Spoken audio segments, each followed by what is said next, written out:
పక్కనే ఉంటుంది హోషేయ గ్రంథము, దానియేలు పక్కనే ఆనుకొని ఉంటుంది.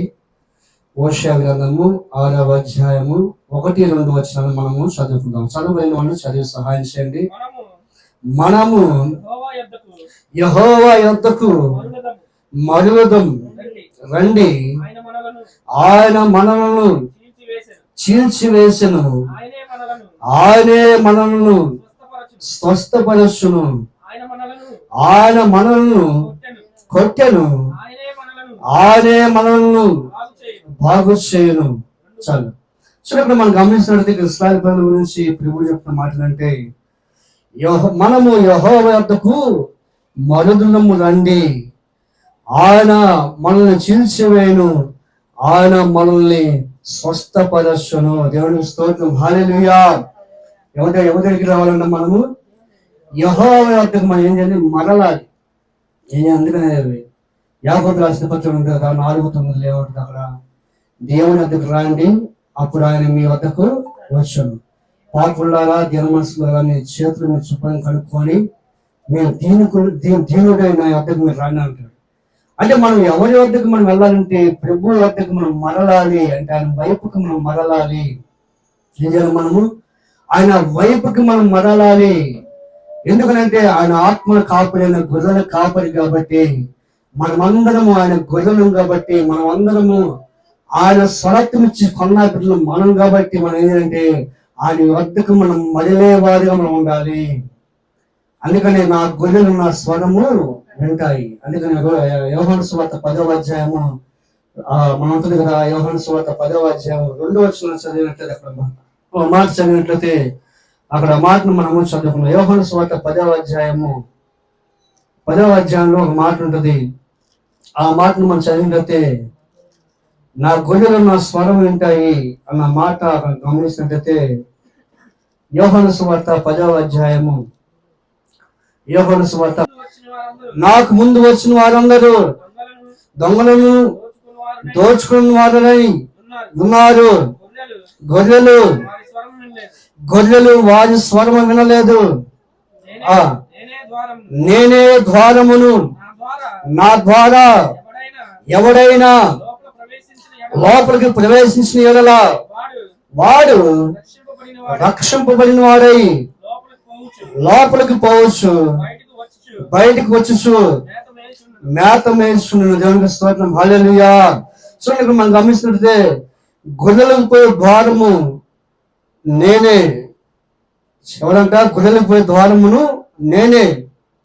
ఇదిగో దొంగ 10వ వచనం మనం గమనిస్తున్న దొంగతనం చేయటకును నరహత్య చేయుటకును వచ్చిన గాని మరి వారి దేనికి నేను రాడు. నేను గొర్రెలకు జీవము కలుగుటకై సమృద్ధి కలుగుటకై నేను వచ్చి తిని నేను మీతో నిత్యముగా చెప్తున్నాను.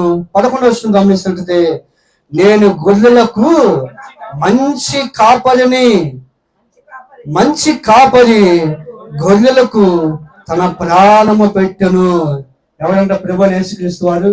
నేను గొర్రెలకు నేను మంచి కాపరిని, నా గొర్రెలు నా స్వరం వింటాయి, నేను గొర్రెలకు ద్వారమునై ఉన్నాను.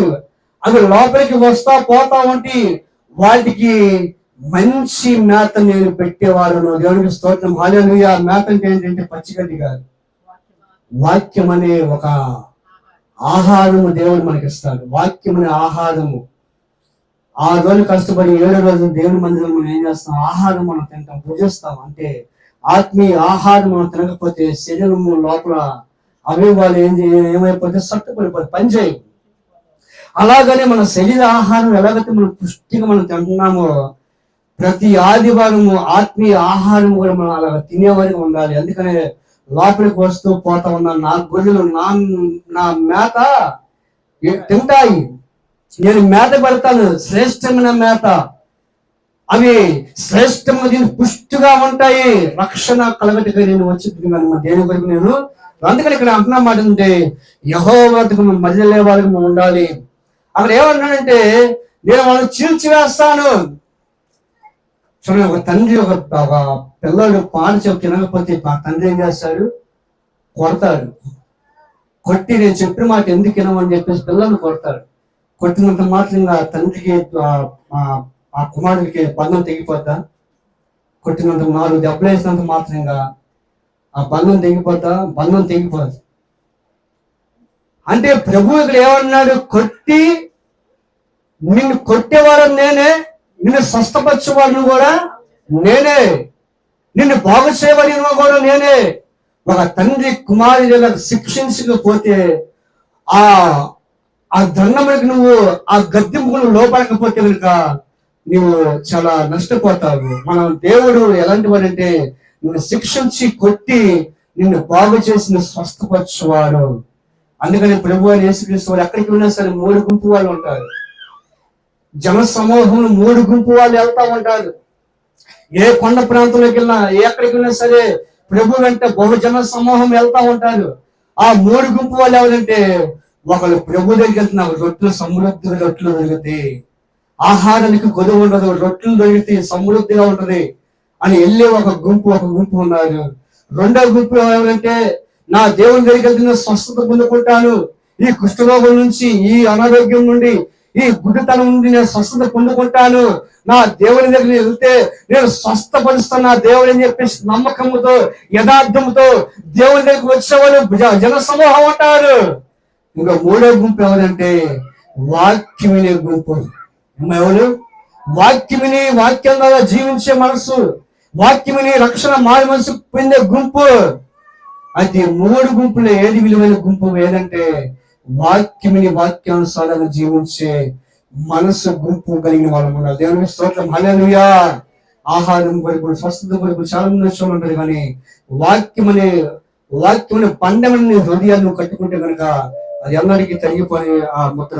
చూడండి, మనం చదివిన వాక్యాన్ని మనం గమనిస్తున్నట్లయితే మనం ఒకసారి చదువుకున్న వాక్యాన్ని, అదే హోషేయ గ్రంథం మనం చదివాం కదా, 6వ అధ్యాయం 1వ వచనం, మనము యెహోవా యొద్దకు మరుదులము రండి, ఆయన మనలను చీల్చివేసెను, ఆయనే మనలను స్వస్థపరచును. స్వస్థత అనేది 2 రకాల స్వస్థతలు ఉంటాయి. ఒకటి శారీరక స్వస్థత ఉంది, ఒకటి ఆత్మీయ స్వస్థత ఉంది. నీకు అనారోగ్యం వచ్చినప్పుడు, బాగానప్పుడు, ఏదన్నా ఆ ఒంట్లో బాగానప్పుడు అది దేవుడు స్వస్థపరిచే అదొక స్వస్థత. ఆత్మీయ స్వస్థత మనం కలిగి ఉండాలి. వాక్యం ద్వారా జీవించే మనసును, వాక్యం ద్వారా వాక్యం నేర్చుకుని, వాక్యం విని రక్షణ మారి మనసు పొంది ఆత్మీయ స్వస్థత, ఆ స్వస్థతకి అంతం లేని స్వస్థత, ఆత్మీయ స్వస్థత మనం పొందుకోవాలి. ఈ స్వస్థతలో ఆ శారీరక స్వస్థతను పొందుకోవడం కాదు, కానీ ఆత్మీయ స్వస్థతను పొందుకునే కనుక ఆయన నీకు నిత్య జీవన ద్వారాన్ని నీవు దేవుడు తెరిచేవాడు అనమాట. దేవుని స్తోత్రం, హల్లెలూయా. అంత మాత్రమే కాదు, మనం గమనిస్తే అదే హోషేయ గ్రంథము మనం గమనిస్తున్నట్లయితే 12వ అధ్యాయం ఒక మాట గమనిస్తున్నట్లయితే అక్కడ కూడా ఒక మాటను మనము చదువుకుందాం. 12వ అధ్యాయము, హోషేయ గ్రంథం 12వ అధ్యాయము 7-8 వచనాలు కూడా మనం మాటను మనము చదువుకుందాం. 7-8 వచనాలు చదువుకుందాం. 12వ అధ్యాయం 7-8 వచనాలు చదువుకుందాం. ఎఫ్రాయిము వారు కనానీయుల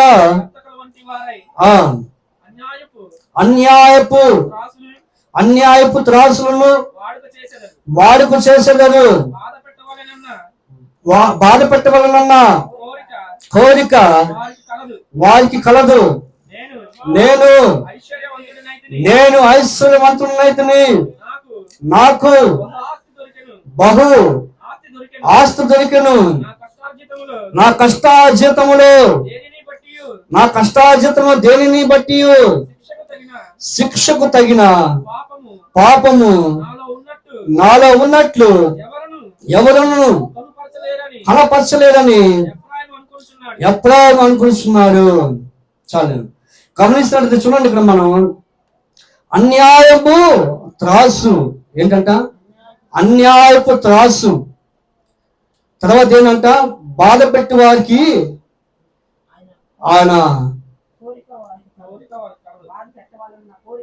బాధ పెట్టవాలన్న కోరిక వారికి కలదు. తర్వాత మనం గమనిస్తుంటే నా కష్టార్జితములు దేనిని బట్టి శిక్షకు తగిన పాపము నాలో ఉన్నట్లు ఎవరును కనపరచలేదని. చాలు.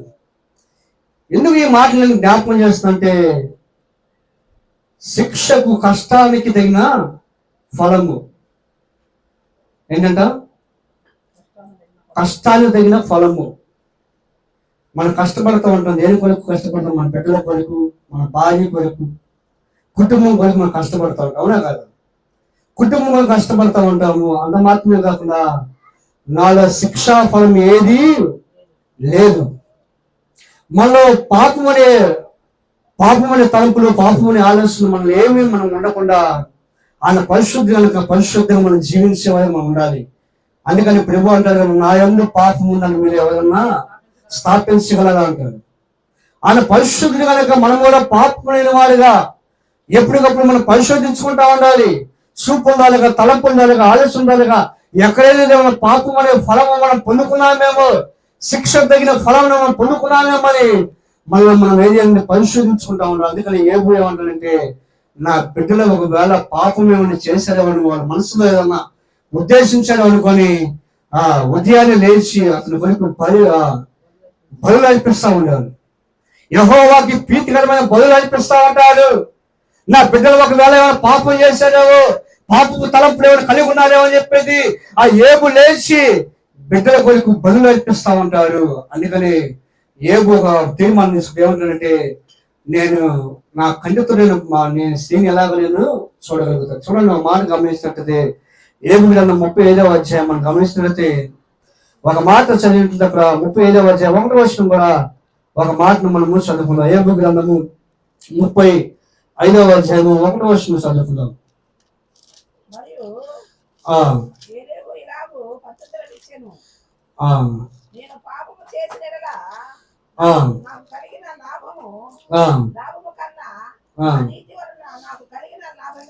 అక్కడ నా కన్నులతో ఏబు గ్రంథము 31వ అధ్యాయము 1వ వచనం చదువుకున్నాం. నేను నా కన్నులతో నిబంధన చేసుకుని ఉన్నాను, నేను కన్యకను ఎలాగ నేను చూడగలను. ఏంటంట? ఏం చేస్తాను ఏబు? నేను నా కన్నులతో నేను నిబంధన చేసుకొని ఉన్నాను. మొట్టమొదటి మన పాపం ఎలా స్టార్ట్ అవుతుంది చెప్పండి? కన్నుల్లోగా పాపం స్టార్ట్ అవుతుంది. అవునా? మొట్టమొదటి మనం ఎక్కడ పాపంలో పడిపోతాం అంటే చూపుల్లోగా మనం పాపంలో పడిపోతాం. ఒక వ్యక్తి ఒక స్త్రీ ఒక పురుషుడు లవ్ లో పడాలంటే ఏం చేస్తాడంటే ముందు చూపుల్లోగా ముందు ప్రారంభమైంది ప్రేమ. చూపుల్లోగా ప్రారంభమైన తర్వాత ఏమైంది? సైకిల్ ద్వారా ప్రారంభమైంది. సైకిల్ చేసుకుంటా ఉంటాడు. ఒకటేమో చూపుల్లోగా చూపు కలిసిన తర్వాత వాళ్ళలో ఏం కలిగిద్ది? ఇష్టం కలిగిద్ది. రెండోది చూపులు అయిపోయిన తర్వాత రెండోది ఏం కలిగిద్ది? సైకిల్ చేసుకుంటా ఉంటారు. సైకిల్ చేసుకుంటా ఉంటారు. తర్వాత మూడోది ఏం చేసుకుంటారు? మాట కలుపుతారు. ఏం చేస్తారు? మాట కలుపుతారు. అక్కడి నుంచి మాటలు స్టార్ట్ అవుతా ఉంటాయి. మాట కలిపిన తర్వాత అక్కడి నుంచి ఏమైంది? తర్వాత స్టార్టింగ్ చెయ్యి కలిసింది. చెయ్యి కలిసిన తర్వాత ఆటోమేటిక్ గా పాపంలో పడిపోతారు. అవునా? 4 స్టెప్పులు యవనస్తులు ప్రేమలో పడాలంటే 4 స్టెప్పులు ఉంటాయి. ఆ 4 స్టెప్పులు ఎన్ని రోజులు బట్టి 2 సంవత్సరాలు బట్టి చెప్పలేము. 1 రోజులో అవ్వచ్చు, సంవత్సరంలో అవ్వచ్చు. ప్రేమలో పడాలంటే చూపు ద్వారాగా, తర్వాత నువ్వు ద్వారా ఒకటి చూపు ద్వారా చూపు కలవాలా. ఒకటి తర్వాత స్మాల్ ద్వారాగా నవ్వుతారు. మూడోది సైకిల్ చేసుకుంటారు. 4వది మాట కలుపుకుంటారు. 5వది చెయ్యి కలుపు పాపంలో పడిపోతారు.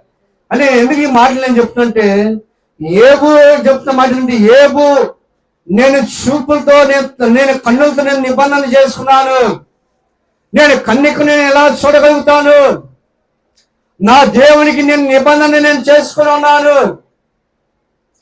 నిజంగా అలాంటి నిబంధన మనం చేసుకోవాలి. చూపుల్లోగా, తలంపుల్లోగా, ఆలోచనలోగా. అంత మాత్రమే కాక అబద్ధాలు ఆడకుండా, మోసం చేయకుండా, అన్యాయం చేయకుండా మనము నిర్ణయాలు తీసుకునే వారిగా మనము ఉండాలి. అంత మాత్రమే కాకుండా గమనిస్తుంటే ఇర్మియా గ్రంథం 16వ అధ్యాయము ఇర్మియా గ్రంథము గమనిస్తున్న ఇర్మియా గ్రంథము 17వ అధ్యాయము ఒక మాటను మనం గమనించినట్లే అక్కడ కూడా ఒక చక్కని మాట మనము తెలుసుకున్నాం. ఇర్మియా గ్రంథము 17వ అధ్యాయము 17వ అధ్యాయము 9వ వచనం మాట మనము చదువుకుందాం. 17వ అధ్యాయం ఇర్మియా గ్రంథము 9వ వచనం చదువుకుందాం.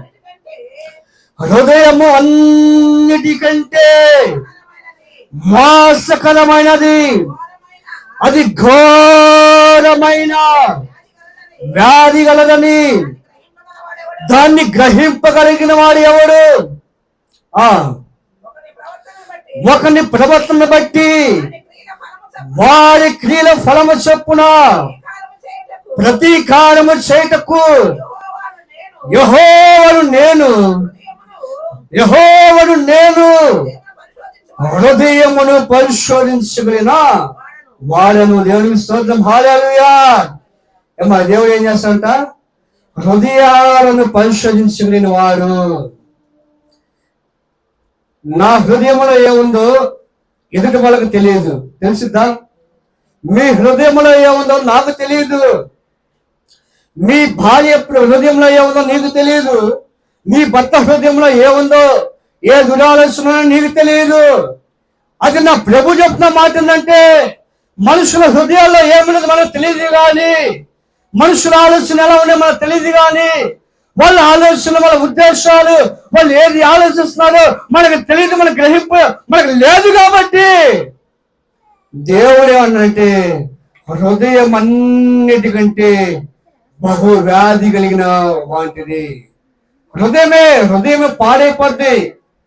నువ్వు పాపం చేస్తున్నప్పుడు హృదయం పాడైపోద్ది, నీ శరీరము క్షీణించిపోద్ది, నీ మనసు పాడైపోద్ది. నువ్వు పాపం చేసినప్పుడు నీవు జీవిస్తున్న పేరైతే ఉన్నది కానీ నీవు మృతుడుగానే నీవు జీవిస్తున్నావు. అందుకని దేవుడు ఎలాంటివంటే హృదయ అంతరమును పరిశోధించగలిగిన వాడు. ఆయన ఎదుట మనం ఏది మనం దాగి ఉండలేము. దేవుడికి స్తోత్రం, హల్లెలూయా. ఆయన ఎదుట మనం ఏది దాచి ఉంచలేము. పాపమైన, మోసమైన ఏదైనా సరే నీ హృదయములో ఏది ఉన్నా సరే దేవుడు నిన్ను పరిశోధించగలిగిన వాడు. అందుకని అపోస్తలుల కార్యాలు మనం గమనిస్తుంటే అక్కడ శిష్యులు ఒక ప్రార్థన చేస్తూ ఉంటారు.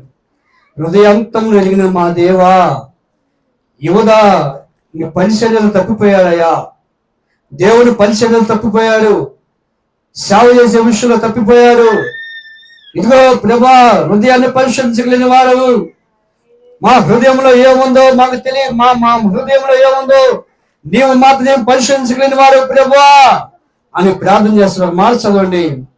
అక్కడ అపోస్తలుల కార్యాలు 1వ అధ్యాయము 24వ వచనం ఒక మాటను మనం చదివితే చక్కని మాట ఉంటుంది. ఆ మాటను నేను ఒకసారి జ్ఞాపకం చేస్తా. అపోస్తలుల కార్యాలు 1వ అధ్యాయం 24వ వచనం చదవము. చూడండి, ఇట్లని ప్రార్థన చేశాను. చూడండి, అందరి హృదయములు ఎరిగి ఉన్న ప్రభువా, తన చోటికి పోవుటకు యూదా తప్పిపోయి పోగొట్టుకొనిన ఈ పరిచర్యలలో అపోస్తలుల ఆత్మలను పాలు పొందుటకు వీరిద్దరిలో నీవు ఏర్పరచుకున్న వారిని ఘనపరచమనేది. ఏంటంట? ఎవరు తప్పిపోయాడు పరిచర్యలో? యూదా తప్పిపోయాడు పరిచర్యలో. దేవుని పరిచర్యలో యూదా తప్పిపోయాడు. ప్రభుతోనే ఉంటూ, ప్రభుతోనే సహవాసం చేస్తూ, ప్రభుతోనే కలుస్తుంటూ, ప్రభుతోనే జీవిస్తూ, ఆయన ఎక్కడికి వెళ్తే అక్కడికి ప్రభుతోనే ఉంటూ,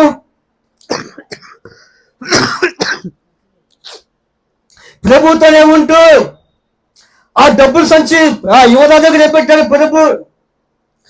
ఆ డబ్బులు సంచి యూదా దగ్గర పెట్టాడు. ఎక్కడ కానుకలు వస్తే అక్కడ తీసుకునేవాడు. తీసుకొని ప్రభు పక్కనే ఉంటూ ప్రభుత్వం సహవాసం చేస్తున్నాడు. అయితే ఒకసారి ఏమైందంటే యూదా ప్రభువుని అమ్మి వేశాడు. 30 వెండి నాణ్యాలకు అమ్మి వేశాడు. యూదా 30 వెండి నాణ్యాలకు అమ్మి వేసి, ఇదిగో యూదా ఏమైపోయాడు? పరిచర్యలో తప్పిపోయాడు. ఏమైపోయాడు యూదా? పరిచర్యలో తప్పిపోయాడు. సేవ పరిచర్యలో తప్పిపోయాడు. ఆ అన్యాయములు చేస్తూ అక్రములు చేస్తూ అందరూ తప్పిపోయారు. తప్పిపోయినప్పుడు ఏమైందంటే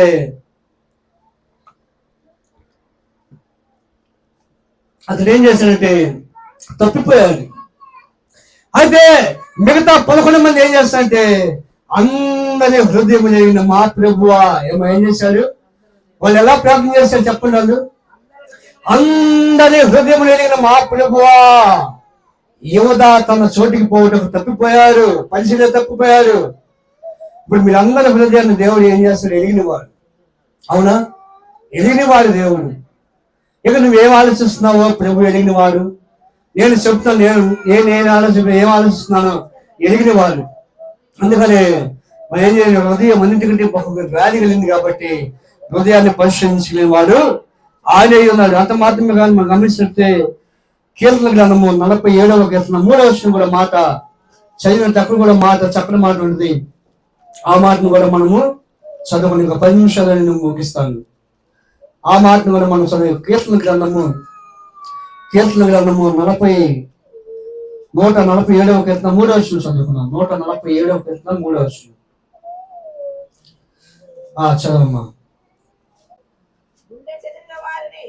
గుండె చెదరిన వారిని ఆయన బాగు చేయవాడు, వారి గాయములు కట్టువారు. ఏం చేస్తుండ ప్రభు? గుండె చెదరిన వారిని ఆయన బాగు చేయవారు. ఆయనను నాశనం అయిపోవాలని ఆయన కోరుకోడు. అనారోగ్యంలో చనిపోవాలని కోరుకోడు దేవుడు. అదే స్థితిలో నువ్వు ఉండాలని కోరుకోడు. అదే పరిస్థితుల్లో నువ్వు ఉండాలని దేవుడు కోరుకోడు. దేవుడు మనస్సు ఎలాంటిదంటే ఆయన గుండె చెదలను బాగు చేయగలిగిన వాడు, నీ స్థితిగతులు మార్చగలిగిన వాడు, నీ పరిస్థితులు మార్చగలిగిన వాడు. మొదట నీ స్థితి కొంచెమేమున్నా గానీ తుదపోయి మహా అభివృద్ధి చేయగలిగిన వాడు. మొదట నీ స్థితి కొద్దిగా ఉన్నా సరే దాన్ని దేవుడు ఏం చేసి అభివృద్ధి పరుస్తాడు. అందుకని ఆయన కొట్టువాడు యెహోవా వైపుకి మనం మళ్ళీ వాడుగా ఉండాలి. ఎందుకంటే ఆయన స్వస్థపరిచేవాడు, కొట్టువాడు, ఆయన స్వస్థపరిచేవాడు, ఆయన నిన్ను బాగు చేయగలిగిన వాడు. అంత మాత్రమే కాకుండా మనం గమనించినట్లయితే అదే యెషయా గ్రంథం 63వ అధ్యాయం 16వ వచనం కూడా మాట చదివినట్టు అక్కడ కూడా మాట చక్కని మాట చదువుకుందాం. యెషయా గ్రంథము 63వ అధ్యాయం 16వ వచనం కూడా మాట చదువుకుందాం. అక్కడ కూడా చక్కని మాట ఉంది. ఆ మాట కూడా మనము చదువుకుందాం. మాకు తండ్రివి నీవే, అబ్రహాము మమ్మల్ని ఎరగకపోయాను, ఇశ్రాయేలు మమ్మల్ని అంగీకరించకపోయాను. యెహోవా నీవే మాకు తండ్రివి, అనాది కాలము నుండి మా విమోచకుడవు నీవే, నీకు పేరు కదా. దేవునికి స్తోత్రం, హల్లెలూయా. ఏంటంట? మాకు తండ్రి ఎవరంట? అబ్రహాముని. ఇశ్రాయేలు అబ్రహాముని ఏం చేస్తారంటే వాళ్ళు తండ్రిగా పూజిస్తారు. అబ్రహాము నీవే మాకు తండ్రివయ్యా. అబ్రహాముని చాలా మంది మాకు తండ్రి అని అనుకుంటా ఉంటారు. అయితే అబ్రహాము చేయని క్రియలు వాళ్ళు చేయరు. అబ్రహాము పాటించిన వాళ్ళు చేయరు. అబ్రహాము దేవుని చిత్తాన్ని నెరవేర్చాడు. అబ్రహాము దేవుని మనసును ఎరిగిన వాడు. అబ్రహాము దేవుని మనసును ఎరిగిన వాడు, దేవుని చిత్తాన్ని నెరవేర్చిన వాడు. అబ్రహాము విశ్వాసముకు తండ్రి. అయితే అబ్రహాము చేసే పనులు వాళ్ళు ఏమి చేయరు. అయితే అబ్రహాము నీవే మాకు తండ్రి అని అబ్రహాము తండ్రిగా వాళ్ళు చేస్తున్నారు. అబ్రహాము ఏవో దేవుని వెంబడిస్తుంటే వాళ్ళేవో అబ్రహాముని వెంబడిస్తున్నారు. అవునా? అందుకనే ప్రభు యెహోవా ఏమన్నారంటే ఇక్కడ యెహోవా నీవే మాకు తండ్రివి, అనాది కాలం నుండి మా విమోచకుడవు నీకు పేరు. దేవుడు మనల్ని విమోచించిన వాడు, దేవుడు మనల్ని రక్షించిన వాడు, ప్రాణం పెట్టిన వాడు దేవుడు. ఆయన ప్రాణం పెట్టి విమోచించిన వాడు ఆయన. అందుకనే ఆయన ఎవరు మనకనంటే ఆయన మనకు తండ్రి అయి ఉన్నాడు. అంత మాత్రమే యెషయా గ్రంథము 38వ అధ్యాయము 16వ వచనం కూడా మార్చాలి. అక్కడ కూడా ఒక చక్కని మాట ఉంది. ఆ మాటను కూడా మనము చదువుకున్నాం. యెషయా గ్రంథము 38వ అధ్యాయం 16వ వచనం చదువుకున్నాం. ఒక మాట చదువుకున్నాం. ప్రభువా ప్రభువా వీటి వలన మనుషులు జీవించెదరు, వీటి వలననే నా ఆత్మ జీవించుచున్నది. నీవు నన్ను బాగు చేయదవు, నన్ను జీవింప చేయదవు. చూసారా?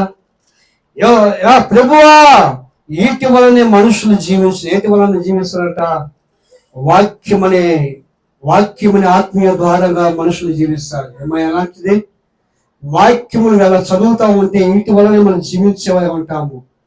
వాక్యమును నెమలి వేసుకుంటూ నీ హృదయాల్లో చదువుకుంటూ వాక్యం మీద జీవిస్తే కనుక నీ జీవితంలో నీ జీవిస్తావు, నీ బ్రతుకుతావు. ఆత్మీయ ఆహారము సమృద్ధిగా నువ్వు తింటే కనుక నీ ఆత్మ జీవిస్తుంది. నీ ఆత్మ చావు లేదు, నీ ఆత్మకు అంతము లేదు. నీ ఆత్మ యుగంలో దేవునితో కలిసి జీవించాలనంటే దేవుడు వాక్యాన్ని మనం హృదయాల్లో నెమ్మది వేసుకోవాలి. దేవుని వాక్యం మన హృదయాల్లో నింపుకోవాలి. వాక్యం ఒకసారి ఏమైందంటే, ఒకసారి ట్రైన్లో ప్రయాణం చేసుకుంటుంటే ఒక బుడబుక్కలో ఒకడు వచ్చాడు.